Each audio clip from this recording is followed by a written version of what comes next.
Lucas capítulo 6. Discussão sobre o sábado. Num sábado, enquanto Jesus caminhava pelos campos de cereal, seus discípulos colheram espigas, removeram a casca com as mãos e comeram os grãos. Alguns fariseus lhes disseram: "Por que vocês desobedecem a lei colhendo cereal no sábado?" Jesus respondeu: "Vocês não leram nas Escrituras o que fez Davi quando ele e seus companheiros tiveram fome? Ele entrou na casa de Deus, comeu os pães sagrados que só os sacerdotes tinham permissão de comer e os deu também aos seus companheiros, e acrescentou: o Filho do Homem é Senhor até mesmo do sábado." Jesus cura no sábado. Em outro sábado, enquanto Jesus ensinava na sinagoga, estava ali um homem cuja mão direita era deformada. Os mestres da lei e os fariseus observavam Jesus atentamente. Se ele curasse aquele homem, eles o acusariam, pois era sábado. Jesus, porém, sabia o que planejavam e disse ao homem com a mão deformada: "Venha e fique aqui diante de todos." E o homem foi à frente. Então Jesus lhe disse: "Tenho uma pergunta para vocês. O que a lei permite fazer no sábado, o bem ou o mal? Salvar uma vida ou destruí-la?" Depois, olhando para cada um ao redor, disse ao homem: "Estenda a mão."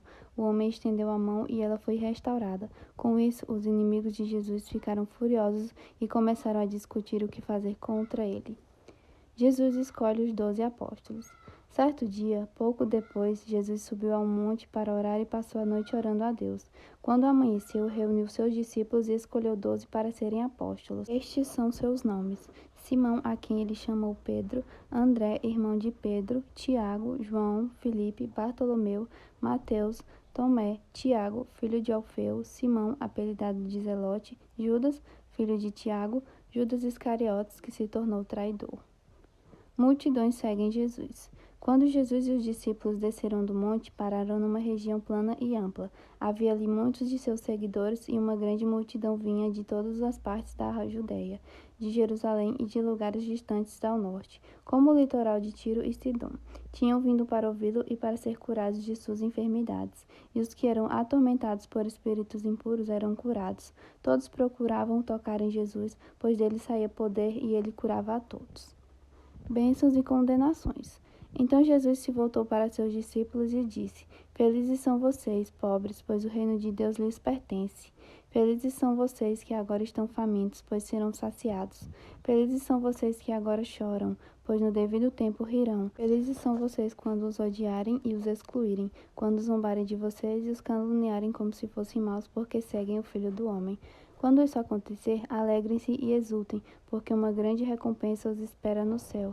E lembrem-se de que os antepassados deles trataram os profetas da mesma forma.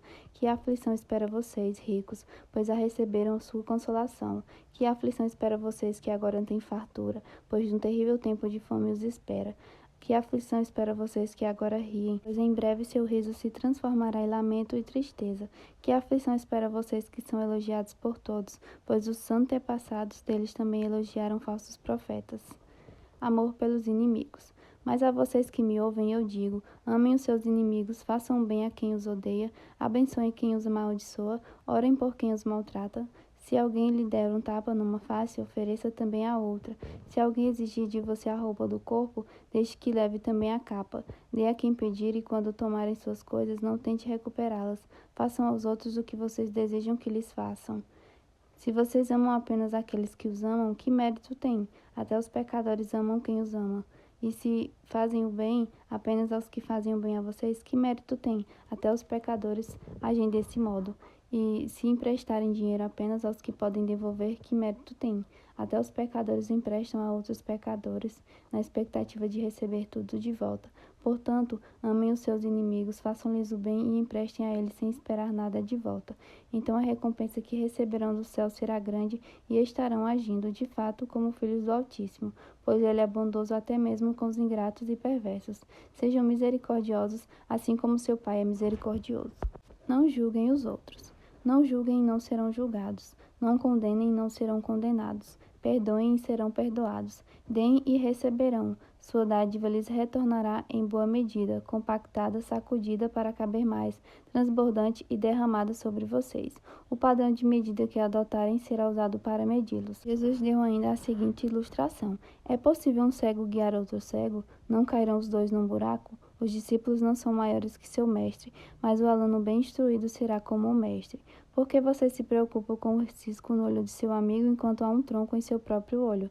Como pode dizer, amigo, deixe-me ajudá-lo a tirar o cisco do seu olho, se não consegue ver o tronco em seu próprio olho?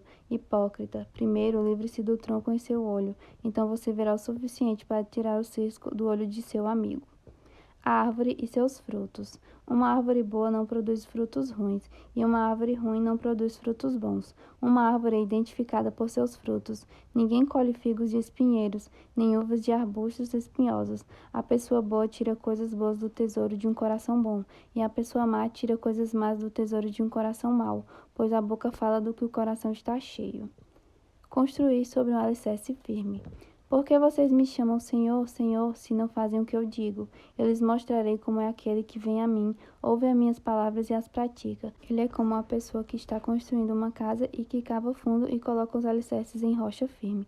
Quando a água das enchentes sobe e bate contra essa casa, ela permanece firme, pois foi bem construída. Mas quem ouve e não obedece é como uma pessoa que constrói uma casa sobre o chão sem alicerces.